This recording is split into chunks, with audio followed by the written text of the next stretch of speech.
What's good, YouTube? It's your boy Stats with Evan, and I'm here to preview this weekend's 4-game series between my Washington Nationals and the Atlanta Braves. Let's get it poppin'! Coming into this weekend, the Nationals are 50-44, the Braves are 58-39. Washington is second in the NL East, Atlanta is first. There is a 6.5 game difference between the two. The Nationals are 27-18 in division play, the Braves are 22-14. This past week, the Nationals split a 2-game series in Baltimore. The Braves lost 2 out of 3 in Milwaukee. So here's what you need to know about the two teams going into this series. This is the third of 6 head-to-head series between the Nationals and the Braves. Washington leads the season series 3-2, and the Nationals are outscoring the Braves in the series by a count of 35-28. This is the first of 4 times these two will see each other after the All-Star break, so get used to hearing the name Atlanta Braves a lot. The road team won both series pre-All-Star break. The Nationals swept the 2-game series in Atlanta. The Braves won 2 out of 3 at Nats Park. For the Braves, this is their first home series after the All-Star break.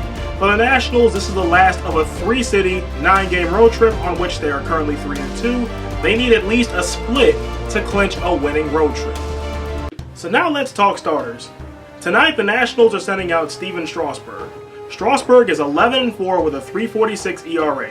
In his last start, he went 6 innings, gave up 7 hits, no runs, walked 1, struck out 6, and he took the dub as the Nationals won 4-0 in Philadelphia. The Braves are countering with longtime Nats nemesis Julio Teheran. Teheran is 5-6 with a 3.71 ERA. In his last start, he went 6 innings, gave up 3 hits, 2 runs, walked 1, struck out 6, and took the no decision as the Braves won 7-5 in San Diego in 10 innings. On Friday, the Nationals are sending out Patrick Corbin. Corbin is 7-5 with a 3.39 ERA. In his last start, he went 6 innings, gave up 6 hits, 3 runs, walked 2, struck out 10, but he took the no decision as the Nationals beat Philadelphia 4-3. The Braves are countering with Mike Soroka. Soroka is 10-1 with a 2.24 ERA. In his last start, he went 7 innings, gave up 6 hits, no runs, walked 1, struck out 9, and he took the dub as the Braves beat San Diego 4-1. On Saturday, the Nationals are sending out Anibal Sanchez. Sanchez is 5-6 with a 3.71 ERA. In his last start, he went 6 innings, gave up 6 hits, 3 runs, walked 2, struck out 2, and he took the no decision as the Nationals lost 4-3 in Philadelphia. And as for his opponent, we don't know yet. As of this video, the Braves have not named a starter for Saturday's game. For the series finale on Sunday, the Nationals have not yet named a starter. They're hoping Max Scherzer can go in this spot, but if not, the next possible candidate could be Austin Voth, who would be on 5 days rest of the time and has already pitched a quality start against the Braves earlier this season. Now, the Braves have named a starter for Sunday, and his name is Bryce Wilson. Wilson is 1-1 with a 6.75 ERA. His last start wasn't pretty. He went 4 innings, gave up 6 hits, 4 runs, walked 3, struck out 1, and he took the L as the Braves lost 13-1 in Milwaukee. So here's how the Nationals can win this series. For the Washington Nationals, it will be very important to put last night behind you as you face another division rival in the Atlanta Braves. Luckily, the pitching rotations line up favorably for Washington, which wasn't the case last time these two faced off. As of the time I'm writing this script, each team has only named 3 starters for the 4-game series, and that's as of the time I'm shooting the video as well. The Braves are sending out a well-known Nat killer in Julio Teheran, their young stud in Mike Soroka, and another young pitcher in Bryce Wilson.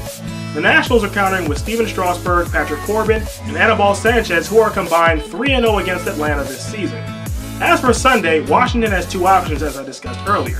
The preferred being Max Scherzer, who has not seen the Braves this season. Seriously, Atlanta's got really good luck. They dodged him twice. Anyway, if he can't go, the other option is Austin Voth, who will be on 5 days rest by Sunday, and again, already has a pretty good start against Atlanta under his belt.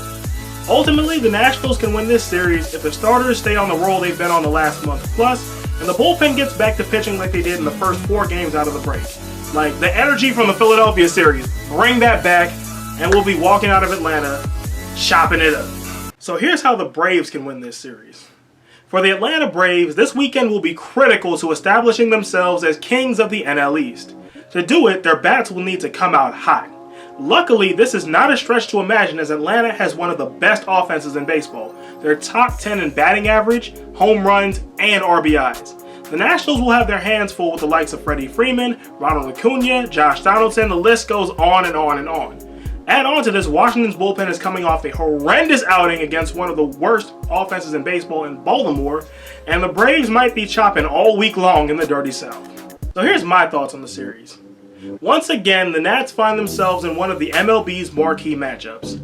This time, the opponent is the Atlanta Braves in a battle of the top 2 teams in the NL East and 2 of the hottest teams over the last 2 months. There are plenty of intriguing storylines here. Of course, there's the Juan Soto versus Ronald Acuna debate, which in essence has replaced Harper versus Trout.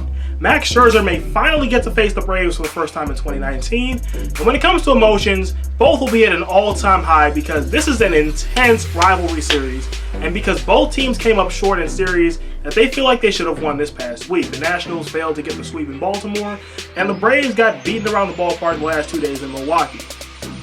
Now, additionally, this may be a glimpse of how these 2 teams play in the playoffs. Now it's about time to start having that discussion anyway.